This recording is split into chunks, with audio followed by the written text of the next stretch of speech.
Shalom Bapak Ibu Saudara sekalian. Shalom. Terima kasih.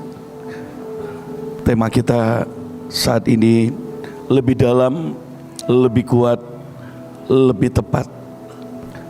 Sejujurnya tema ini berat banget buat saya. Tapi saya mau tunduk karena saya juga belajar. Saya juga belajar. Jadi terima kasih buat Ibu Iin.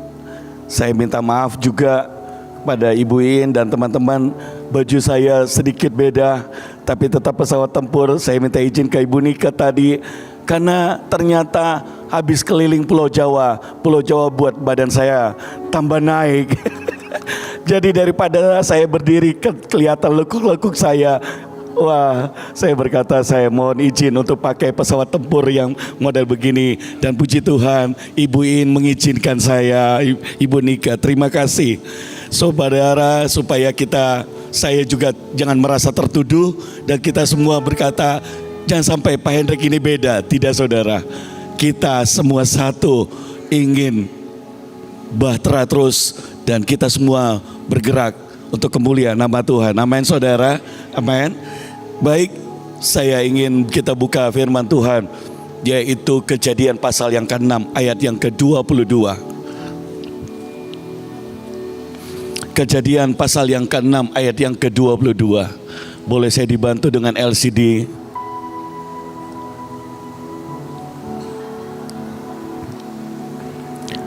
Kejadian pasal yang ke-6 ayat yang ke-22. Firman Tuhan berkata, lalu Nuh melakukan semuanya itu tepat seperti yang diperintahkan Allah kepadanya. Demikianlah dilakukannya. Saudara, melakukan yang tepat seperti yang Tuhan mau. Apalagi seperti Nuh, dia melakukan semuanya itu. Tidak ada yang kurang, tidak ada yang dilebihkan. Saudara, ini sungguh-sungguh sesuatu yang tidak mudah. Saya tahu bahwa tugas bahtera adalah sesuatu yang tidak mudah. Saat itu Nuh disalahpahami oleh orang.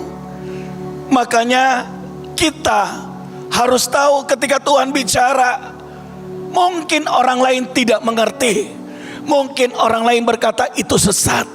Mungkin orang lain, bahkan orang di dekat kita, tidak bisa ngikut atau ngomong di belakang. Tapi ikutilah sikap Ibu Iin, yaitu selonjor, berdoa. Bukan karena kita lebih hebat, bukan karena kita lebih pintar, tapi ada satu, yaitu tugas kita beda dengan mereka. Amin saudara. Dengan begitu Anda akan bisa melakukannya sampai selesai. Nuh tidak berhenti di tengah jalan. Kalau saudara baca, dia buat bahtera itu 120 tahun lamanya. Itu bukan waktu yang sebentar. Dia ngajak orang gak mau. Dia ngajak keluarganya juga sebagian tidak mau. Tapi apa itu membuat dia berhenti? Tidak. Karena visi yang dari Tuhan, dibutuhkan iman dan ketaatan. Dan seringkali apa yang Tuhan tanam di hati kita, Tuhan taruh. Kita berharap bahwa orang lain akan bisa mengerti. Tapi itulah seringkali kesalahan mengertian kita. Karena sekalipun kita mencoba membuat orang mengerti dan kita melakukan semua yang terbaik, buat saya, Ibu Iin tidak ada sesatnya saudara. Tapi sejak saya pertama tahun 2005, 2009, orang sudah bilang saya juga sesat di Makassar. Kota saya Makassar saudara, Malembut. Tapi saya mau bilang hari ini di Makassar yang menari profetik gereja-gereja sudah lebih dari 10. Caranya bagaimana? Itu Tuhan. Tapi yang pertama, selonjor. Jangan tarik diri. Justru kita harus mendekatkan diri. Mengajak orang kerjain bahtera. Mungkin diangkat kayunya, karena mungkin Musa sendiri angkat kayunya gede-gede. Mungkin ada yang buat itu. Saudara, engkau libatkan. Jangan pernah berhenti sampai bahtera itu jadi. Sampai Tuhan datang. Sampai kita melihat 85% Indonesia dimenangkan untuk kemuliaan nama Tuhan. Jangan berhenti. Kalau saudara kenali tugasmu. Kadang-kadang saya lihat ibu itu ajaib. Tapi hari ini saya bisa ngerti, saudara. Hati seorang bapak rohani, ibu rohani, orang tua rohani yang menegur karena dia mengasihi. Dan dia tahu ujungnya seperti apa. Dan dia menegur. Kadang-kadang yang ditegur itu gak mau, gak enak. Siapa yang dipuji pasti senang, benar gak? Kamu hebat, kamu luar biasa, terima kasih ya. Tapi kalau dibilangin, kamu kenapa selalu seperti itu? Saudara, saya sudah melakukan, masih ditegur. Padahal sebenarnya Tuhan mau ngajari lebih lagi. Kalau saudara kenal pemimpinmu, makin dia tegur itu artinya makin apa? Makin cinta, makin sayang. Saya anak-anak rohani saya di Makassar, mereka tahu satu hal, bahwa kalau Bapa sudah mengasihimu, dia akan pasti akan menegurmu dengan kasih. Dasarnya kasih. Dari mana tahu dasarnya kasih? Tidak melakukan buat yang lain. Apakah dimusuhin? Tidak.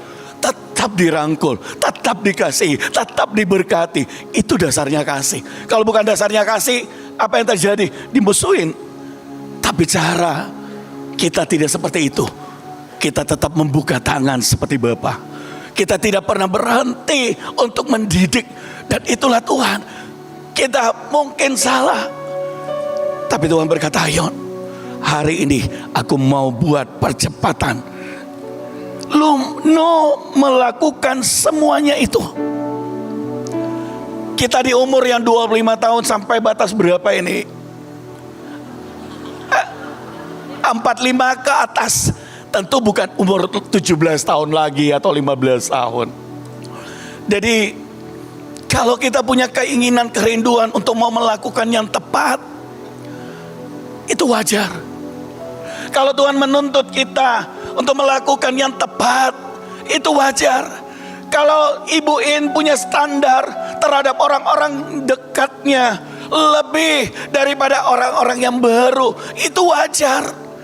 Karena apa? Karena saudara diberi mandat, visi oleh Tuhan untuk melakukan yang tepat. Tuhan sedang mencari siapa orang yang mau melakukan dengan tepat. Orang yang mau melakukan dengan tepat, matanya harus tertuju pada Tuhan. Apa yang Tuhan katakan, fokus sampai itu selesai. Sekali Nuh menerima mandat, tidak pernah dia letakkan di tengah jalan. Tidak pernah dia melakukan yang lain, tapi dia menyelesaikannya sampai akhir. Sekali kita mau berkata, aku mau berdiri buat Indonesia, aku adalah keluarga Bahtera, biarlah kita mau berkata, Tuhan pegang hatiku sampai akhir, untuk membawa lawatan Tuhan yang besar. Kemarin saya guyon sama istri, sama teman-teman di grup kami Yayasan Pelangi ini, istri saya Ibu Weni. Saya guyon, harga lawatan di Toraja murah ya, seharga 1-2 tas bermerek. Saya guyon. Di sana ada istri saya dan dia berkata, kenapa saudara pernah pengen beli tas bermerek? Tapi istri saya bilang, enggak ah, lebih baik buat lawatan. Enggak ah, Saya pakai yang begini. Sudah ada yang lain, saya udah punya. Saya bilang gak ada warnanya yang beda, mereknya yang beda. Gak saya bilang, saudara, kalau saudara ingin bayar, melakukan yang tepat, maukah kita meletakkan apa yang kita suka? Kita mau berkata, Tuhan, aku mau berikan. Mungkin tidak seperti ibu yang begitu besar, tapi belajar, saudara. Belajar. Karena ketika kita berjalan, percayalah, ada sign and wonder, ada covenant Tuhan. Waktu pergi ke Toraja, sesungguhnya saya hanya berharap anak muda buat 200-300, ya maksimal 500 lah. Tapi tiba-tiba sampai di sana, ketemu Pak Dandim dan dia bilang, kenapa enggak sekalian bikin di lapangan, sekolah-sekolah terbuka dan sebagainya. Pikiran kita enggak ada duit, pikiran kita terlalu besar biayanya. Itu pikiran manusia. Tapi waktu saya duduk dan saya bertobat, saya berkata, Tuhan, kenapa selalu yang saya lihat isi dompetku? Tuhan, kenapa yang saya selalu lihat kemampuanku yang terbatas? Ampuni aku, Tuhan. Kalau Kau mau, lakukan apa yang Kau mau. Bukan karena aku mampu, bukan karena berapa banyak biaya, bukan karena kami gak bisa, tapi kalau Kau mau, aku mau melakukannya. Itu Nuh, saudara. Kalau diukur dari kemampuannya, diukur dari dukungan orang, gak ada. Seringkali kalau kita mau melakukan yang tepat, secara manusia tidak mudah dan sulit. Tapi percayalah, saudara, disitulah justru perkenanan Tuhan. Kemarin ada Rembo, waktu di awal ibadah, di tengah ibadah ada pelangi. Ini di lapangan, saudara. Orang-orang berkata itu KKR yang terbanyak selama beberapa tahun. Itu yang terbanyak dihadiri anak-anak muda. 6.000 orang, itu besar. Waktu kami datang, orang berkata, bawa duit berapa? Kemarin buat seminar 700 orang, 700 juta. Bawa duit berapa? Mau berapa jiwa? Saya berkata, Tuhan, aku gak punya duit, tapi aku punya mandat. Amin, saudara. Dan saya bilang sama anak-anak, firman Tuhan berkata, bahwa berangkatlah dengan bajumu di badan, tidak membawa apa-apa. Kalau itu Injil, Tuhan akan menyediakan. Saudara, waktu Tuhan bicara seperti itu, pasti kalau Anda jadi anak rohani saya atau jemaat di HGC Makassar, Anda pasti berkata, Pak Gembala pelit, Pak Gembala pengusaha, ada hotel, diberkati Tuhan. Ini semua mereka lihat dari luar. Dia berkata, dia menabur buat orang lain, tapi buat kita tidak. Saya mau berkata, saudara, seringkali kalau kita melakukan yang tepat itu tidak mudah. Tapi saya bersyukur bahwa anak-anak mau melakukannya. Dan mereka pergi menginjil, tinggal di rumah orang, mempersiapkan 2 minggu di sana. Saya tidak membekali dengan tinggal di hotel dan segala macam. Saudara, tapi yang saya lihat, sesampainya di sana, lapangan disediakan, sound system sebagian dibayarin orang, makanan dari mereka semua, roti dan semuanya. Saya berkata, Tuhan, ini gak ada lagi alasan untuk berkata tidak. Saya berkata, lakukan apa yang Tuhan mau. Kalau memang itu mau lapangan. Waktu KKR terjadi, hujan Saya sementara berdiri, Bu. Di dalam nama Yesus, guntur sedang kencengnya. Hujan berhenti. Saudara, tidak berhenti. Hujan makin keras. Saya bilang ini pengalaman yang pertama. Karena selalu setiap ibadah, ketika teriak, Tuhan, hujan berhenti. Berkali-kali, lebih dari 10 kali. Selalu hujan berhenti. Minta KKR, selalu tidak turun hujan. Memang tidak turun hujan. Tapi ini berbeda. Tiba-tiba Tuhan kasih saya firman bahwa Daud menari-nari di lapangan. Dan Tamar istrinya berkata, engkau orang gila karena kau menari dengan budak-budak. Dan saya bilang, hari ini kita mau menari, menyembah, mendengarkan firman Tuhan di tengah-tengah hujan badai yang keras. Dan tidak ada orang yang beranjak. Orang dilawat Tuhan dengan begitu ajaib. Semua orang, segala kemuliaan buat Tuhan. Mereka rebah, mereka teriak, mereka terlepas. Ada beberapa, 2 kali Lucifer merasuki seseorang dan dia teriak, dilepaskan. Pindah lagi ke orang satu, dilepaskan. Dia teriak, saya Lucifer, dan dilepaskan. Kenapa kami ada di sana? Karena kami dapat kabar puluhan orang setiap bulan anak-anak muda mati. Dan Ibu ini yang kasih tugas. Sekali lagi saudara, sekali lagi Anda dan saya perlu selalu ditarik. Dan Ibu tahu bagaimana caranya saudara. Keliling Makassar, Sulawesi Selatan. Dan Tuhan suruh keliling. Kami tiba di Toraja, saudara, dan hari itu hujan itu tidak berhenti. Tapi semakin deras hujan itu, semakin deras lawatan Tuhan terjadi. Padandim geleng kepala. Dari jam 4 ibadah, tadinya minta jam 5, orang sudah ibadah jam 4. Dan dia bilang, kalau bukan Tuhan, tidak. Ini tidak mungkin. Kenapa? Karena bikin seminar saja, kalau bukan uang, orang tidak datang. Kalau bukan ini dan itu, tidak akan ada. Dan dia berkata, ini pasti Tuhan. Karena orang tidak beranjak. Orang-orang disembuhkan, dipulihkan, teriak, dilepaskan. Anak-anak datang bertobat, memberi diri Yesus pada Tuhan, memberi diri dibaptis, ngaku teriak Tuhan.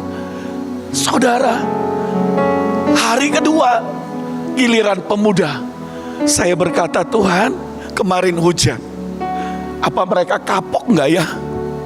Isi saya bilang, doa saja, pasti nanti lebih baik. Saudara, jam 4 belum ada orang.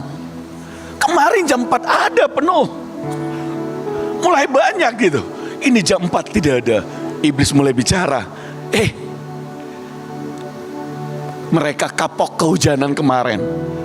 Saudara, anak-anak muda, Ivan, Karina, istrinya dan anak-anak muda, mereka tersungkur nyembah Tuhan. Anak mantu saya itu dari Katolik, tapi bikin saya menangis karena di tengah-tengah kerumunan orang, dia berbaur di situ dan dia angkat tangan dan dia nangis. Tapi sebelum acara itu dia yang pertama kali sujud menyembah. Saya berkata, Tuhan, terima kasih untuk cinta yang Kau beri, untuk kesempatan kami boleh melayani Engkau. Saudara, hari itu terus berjalan ibadah. Apa yang saudara tahu? 6.000 orang datang memenuhi tempat itu. Tenda-tenda penuh sampai di luaran di sana. Kenapa bisa tahu? Karena ada daftarnya, ada kuponnya. Jadi ketahuan berapa orang. Setiap orang yang masuk di data di ini. Saudara, waktu terjadi lawatan Tuhan, tidak ada yang menjamah. Dan orang rebah di tengah-tengah hujan. Ibadah mulai dari jam 4, tapi ramainya jam 5 sampai jam 9 malam. Dan mereka pulang dan mereka berkata, kami adalah prajurit Kristus. Mereka nyanyi, WL sudah berhenti, doa sudah ditutup. Dan dia berkata, tolong jangan berhenti. Tidak ada yang mau pulang, saudara. Ini di tengah hujan. Sekali lagi, harga sebuah ketaatan. Dan saya belajar, saudara. Kita semua belajar. Itu tidak mudah. Tapi percayalah, di ujungnya jiwa-jiwa dimenangkan untuk kemuliaan nama Tuhan. Saudara tahu? Dan dia berkata, ini sungguh-sungguh luar biasa. Dia berkata, ayo bikin lagi. Bagaimana kalau bulan Agustus? Bagaimana kalau kapan saja bisa? Dia berkata, terserah. Saya berkata, tunggu doa dulu. Kita akan buat lebih banyak. Saudara, anak-anak muda yang putus asa, baru saya ngerti setelah saya pulang, kenapa mesti hujan. Tuhan bilang, kan kamu minta anak muda yang radikal, kan minta anak muda yang militan. Kalau situasinya biasa-biasa, itu mah bukan radikal. Itu mah bukan pelantikan pasukan. Kalau mau pelantikan, harus di situasi yang ekstrim, situasi yang tidak biasanya. Tapi seringkali orang berkata, kenapa begini Tuhan? Kenapa seperti ini? Kita komplain, karena pemikiran kita berbeda dengan pemikiran Tuhan. Tapi Nuh mengerti bahwa panggilannya adalah menyediakan bahtera sampai selesai. Saudara, kalau saya melihat Mahanaim, saya selalu berkata kepada jemaat di Makassar, saya berkata kita belajar, tapi saya rasa kita belum bisa sama seperti mereka, karena mereka tentara. Amin. Mengakui kelebihan panggilan teman kita tidak rugi, saudara. Amin, saudara. Amin. Itu yang membuat kita selalu bisa sama. Saya bilang saya tidak bisa sama ibu, pasti beda. Saya mau contoh bagaimanapun pasti nggak bisa. Dulu saya mau contoh Pak Agung Khotbah. Pak Agung Khotbah itu diam dan saya begitu suka. Saudara, saya tulis khotbah Pak Agung 400 lebih, masih saya simpan. Saya pengen khotbah, tapi kayaknya bukan saya sukanya jalan-jalan. Di lapangan itu hujan, saya jalan hujan, saudara, doain orang Altakor. Dan saya melihat Tuhan sedang melantik setiap orang menjadi pasukannya yang luar biasa. Berapa ribu tahun kemudian Yesus datang, dan dialah menyediakan bahtera yang sesungguhnya, yaitu barang siapa yang percaya, maka dia akan diselamatkan. Dia adalah Mesias. Nuh menangkap bahtera, tapi wujud bahtera adalah Yesus sendiri di atas kayu salib. Bahtera yang ada sekarang ini adalah kita menangkap visi dari Tuhan, dan kita mau berkata, pimpin kami, dan kami mau melakukan tepat yang seperti yang Tuhan mau. Ajari kami, bukan karena kami mampu, bukan karena kami sanggup, bukan karena kekuatan kami, tapi kami percaya bahwa Tuhanlah Ia memberi mandat dan memampukan kami melakukannya. Saudara, ketika istri saya menabur, apakah dia bertambah miskin? Tidak, ternyata. Apakah bertambah kurang? Tidak. Tuhan tidak pernah berhutang. Waktu saudara temukan apa tujuan Tuhan. Kalau saudara berkata, saya dipanggil jadi pengusaha, dan dalam pergerakan. Itu panggilanmu. Jangan pernah kau bersungut-sungut ketika kau menabur.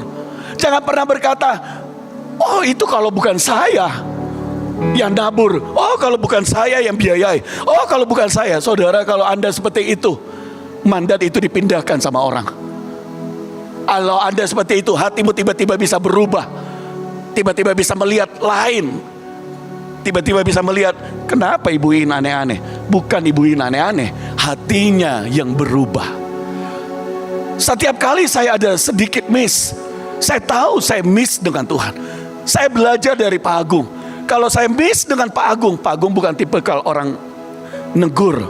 Dia diam aja, tapi saya udah tahu saya salah ini. Saya cari, saya puasa, dan saya tahu saya miss dengan Tuhan. Saya doa waktu yang lama untuk hal itu. Saudara, jangan pernah biarkan miss sedikit pun, karena percepatan sedang terjadi. Yang kenali siapa? Dirimu sendiri. Pemimpin hanya bantu memberitahu, tapi Anda dan saya harus jujur di hadapan Tuhan, mengenali dirimu sendiri. Dulu belum punya apa-apa, engkau total memberi. Ketika engkau diberkati, mulai hitung berapa persen. Wah, nilainya lebih banyak. Dulu tidak. Saudara, dulu belum punya pasukan, begitu tunduk, begitu submission. Tapi begitu udah punya pasukan, berkata, mesti lewat saya dulu. Kenapa ibu ini begini? Kenapa main langsung-langsung? Kenapa tidak lewat saya? Saudara, Anda dulu begitu tunduk, begitu submission, makanya Tuhan senang. Makanya kerendahan hatimu, ketaatanmu, itu yang membuat engkau dipercayakan. Tapi hati-hati jangan sampai berubah. Oh, saya mau buat sendiri. Oh, ibu ini sudah aneh-aneh, sudah sesat itu. Oh, ini. Saudara, jangan, please. Please. Harun dan Miriam sudah salah menafsirkan. Kenali diri kita. Kesombongan itu tipis. Kesombongan itu mirip seperti ilahi, menyerupai Tuhan. Artinya apa? Kalau Anda tidak dibuka mata rohanimu, engkau lihat itu Tuhan. Lot melihat Sodom dan Gomora apa? Seperti taman Tuhan. Apa benar itu taman Tuhan? Oh, Lot pasti berkata, kau sesat. Itu taman Tuhan. Abraham, tidak, itu taman Tuhan. Rugi Lot, kenapa? Pergi. Abraham tidak mau ikut saya. Itu taman Tuhan. Tapi lihat, Abraham menantikan waktu Tuhan, dan dia berkata, tiba-tiba Tuhan berfirman setelah Lot pergi, lihatlah ke sekelilingmu. Aku akan berikan timur, barat, utara, selatan, sepanjang mata memandang. Tanah yang tadinya tidak terlihat menjadi terlihat begitu subur. Tanah yang tadinya tidak diberkati menjadi begitu diberkati. Tanah yang tadinya bukan tanah perjanjian menjadi tanah perjanjian. Orang tadinya dia ditinggalkan, tapi menjadi lebih banyak lagi orang yang bersama-sama dengan dia. Saudara, perlu untuk belajar kita tanya Tuhan dan tepat. Kalau salah, cepat berbalik. Apa yang Tuhan sukai? Tuhan paling suka adalah hati yang bertobat, hati yang rendah hati. Bertambahnya umur, bertambahnya pengalaman, bertambahnya berjalan dengan Tuhan, kadang-kadang ada satu hal yang kita harus hati-hati. Masihkah engkau mudah bertobat? Ataukah engkau sudah berkata, yang lain yang perlu bertobat? Saya sudah tua, saya tidak perlu bertobat. Ketika ada firman Tuhan datang dan kau berkata, itu buat orang lain. Ataukah itu masuk ke dirimu dan kau berkata, Ibu Iin, saya lagi disinggung, saya lagi, pasti saya itu. Saudara, please, Janganlah roh agamawi menghampirimu karena engkau profesional, karena engkau pandai, karena engkau sudah cakap, karena engkau diberi kepercayaan. Jangan, saudara.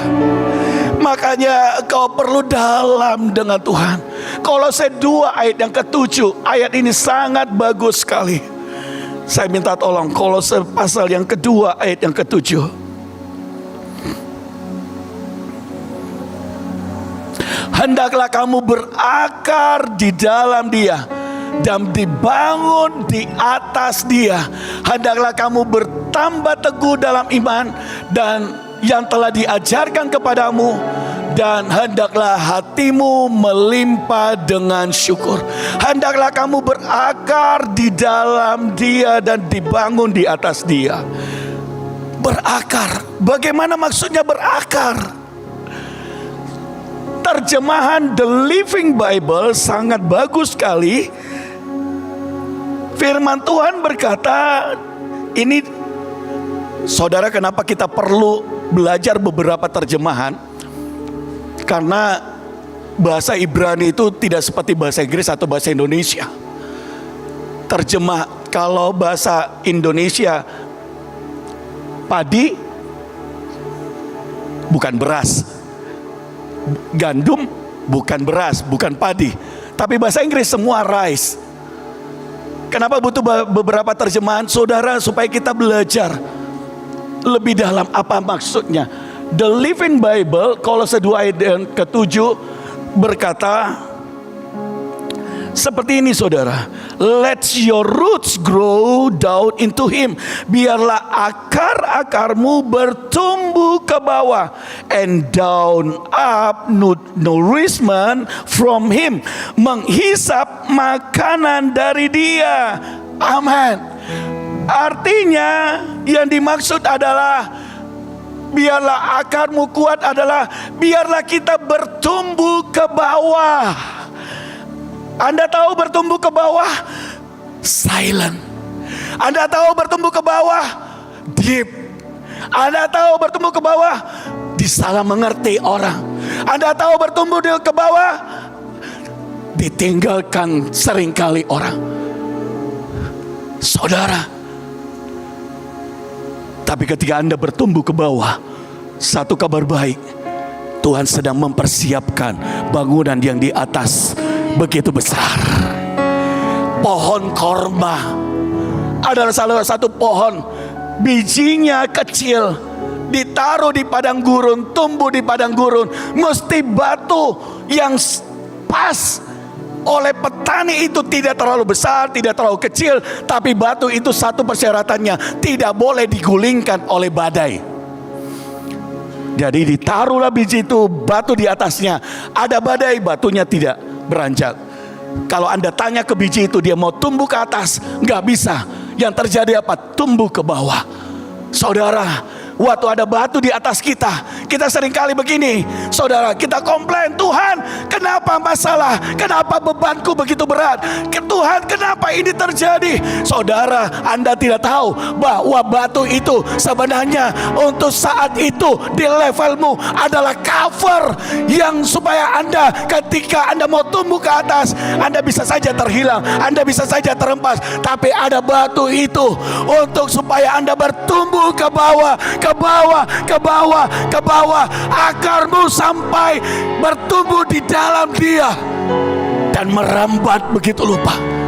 Bisakah engkau mengenali Tuhanmu yang selalu memproteksimu dengan caranya dan bukan dengan pemikiran kita? Bisakah saudara kita mau berkata, Tuhan sedang mau buat saya bertumbuh? Waktu kita dilantik tadi untuk pesawat tempur, saudara kita melesat ke atas. Ya, saya percaya akan hal itu. Tapi siapkan juga kalau engkau masuk dalam fase engkau bertumbuh ke bawah, akar-akar kita sedang diperkuat oleh Tuhan. Firman Tuhan berkata sampai akar pohon korma itu kuat. Sampai akar pohon korma itu kuat, maka dia akan bertumbuh ke atas dan dia menggulingkan batu itu. Dan ketika dia bertumbuh, ada badai, ada taufan, ada angin yang kencang, ada terik matahari, ada hujan yang ekstrim, panas yang ekstrim. Tidak membuat dia mati, tidak membuat dia roboh, tidak membuat dia hancur, tapi dia bertumbuh, semakin berakar, semakin bertumbuh, semakin dalam, semakin kuat, semakin bertambah. Karena dasarnya adalah bertumbuh di dalam Kristus. Tidak cukup Anda punya kegiatan, kita punya kegiatan rohani, melayani di gereja, melayani apapun juga. Jangan hanya melayani, tapi engkau harus bertumbuh dan mengenali Tuhanmu, berjalan bersama dengan Dia. Itu membuat engkau berakar di dalam Tuhan. Kenali siapa Tuhan kita. Jangan ikut nebeng selalu pengenalan dengan orang lain, tapi engkau mengenali Tuhanmu. Amin, saudara. Bertumbuh ke bawah. Saya berdoa bahwa ketika saudara dibawa dalam percepatan yang ajaib. Oh, oke. Saya tiba-tiba teringat, saya baru bertemu dengan, saya punya kakak, ya dia mengangkat saya dan kami mengangkat saudara. Israel Van Abraham, orang Israel, dia gembala sidang dan dia punya sekolah Alkitab di Amerika. Dan setelah berapa tahun, dari 2018 terakhir saya ketemu, baru ketemu lagi. Dan ini yang dia beritahu ke saya.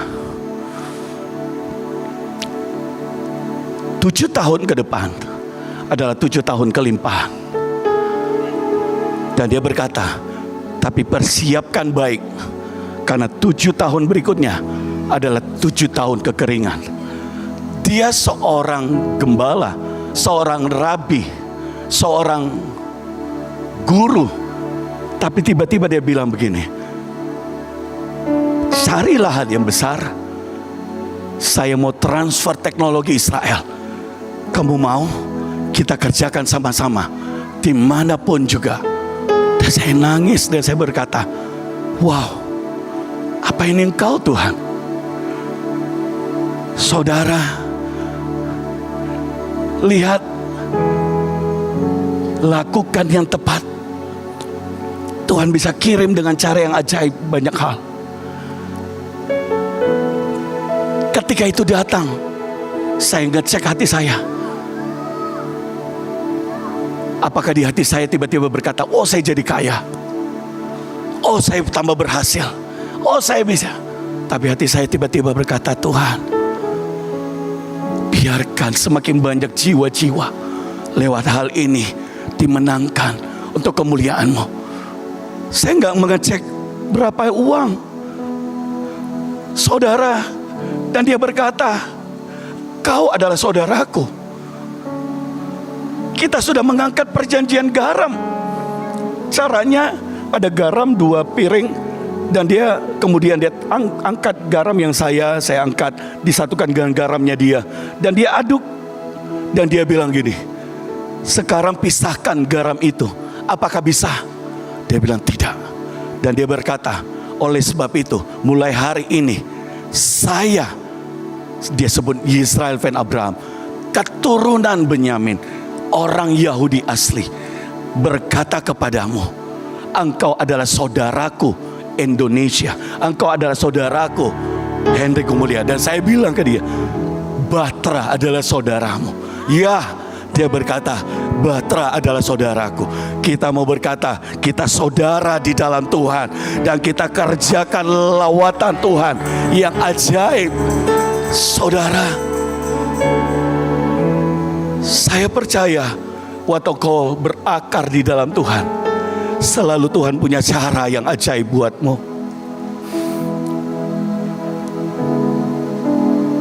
Buat saya pribadi, membauri perjanjian ini berkali-kali membuat saya menangis sebelum saya hadir. Karena saya berkata dari pihak saya merasa saya tidak mampu. Dari pihak saya berkata, Tuhan, saya seringkali gagal. Tapi Tuhan berkata, hari ini aku, di Kejadian 12 ayat 7, aku yang berinisiatif berit, aku yang berinisiatif membuat perjanjian. Ini buat saya pribadi, mungkin buat saudara juga. Yang kau berkata, saya sudah gagal, saya nggak layak. Tapi Tuhan mau berkata, kemarin Tuhan perbarui perjanjian, dan saatnya untuk kita terbang lebih tinggi bersama dengan Tuhan, menyelesaikan yang Tuhan mau. Bukan dengan kekuatan kita, tapi ada roh Tuhan di hidupmu, dan Dia melakukannya seperti yang Tuhan mau. Saudara, kenapa penting kita berakar? Kenapa kita penting lebih kuat? Kenapa kita penting untuk melakukan tepat? Saya beri ada 2 contoh, yaitu kehidupan Esau dan Ruben. Dua-dua keturunan Israel. Dua-dua adalah orang yang harusnya mendapat berkat kesulungan. Tapi Esau dan Ruben, Esau kemudian kehilangan karena dia menjualnya kepada Yakub. Sedangkan Yakub begitu menginginkan dan menghargai hak kesulungan itu. Saudara, seringkali kita itu diuji. Waktu di Makassar orang bicara tentang Batra, orang ngomongin Ibu, orang ngomongin Pak Agung, Pak Yusak, Pak Daniel, dan semua Ibu Nani dan yang lainnya, kita bahkan mungkin saudara-saudara ada yang datang ke Makassar, dan juga saya mendapatkan perkataan ini dan itu. Saya mau berkata, saya berkata sama mereka, ya, kami memang punya kekurangan, tapi yang satu yang kami miliki, kami mau terus bergerak buat jiwa-jiwa. Kami mau terus bergerak mengasihi Indonesia, dan kami ada untuk berdiri dengan murni, meletakkan apapun untuk harga sebuah lawatan. Dan mereka terdiam. Kenapa? Karena Indonesia sedang butuh itu. Amin, saudara. Amin, saudara. Jangan pernah berharap bahwa di satu komunitas engkau akan ketemu orang yang sempurna. Saya bergaul dengan hampir semua sebelum saya memutuskan Batra. Tapi sekali lagi, saya tidak memuja-muja Batra. Tidak, saya meninggikan Tuhan. Tapi DNA saya cocok dengan Batra. Kenapa? Saya suka orang yang melayani dengan murni dan tulus. Amin, saudara. Semua untuk Tuhan. Amin. Boleh berikan tepuk tangan buat Tuhan. Saudara, saatnya kita membapai kota ini, membapai bangsa. Dan seringkali kita harus banyak berkorban. Saya berdoa bahwa Anda berakar. Saya tertarik dengan apa yang Yakub alami. Kejadian pasal yang ke 25 ayat 7 dan 8. Kejadian 25 ayat 7 dan 8. Iya. Lalu bertambah besarlah kedua anak itu. Esau menjadi seorang pandai berburu, seorang yang suka tinggal di padang. Tetapi Yakub adalah seorang yang tenang, yang suka tinggal di kemah. Ishak sayang kepada Esau sebab ia suka makan daging buruan, tetapi Ribka kasih kepada Yakub.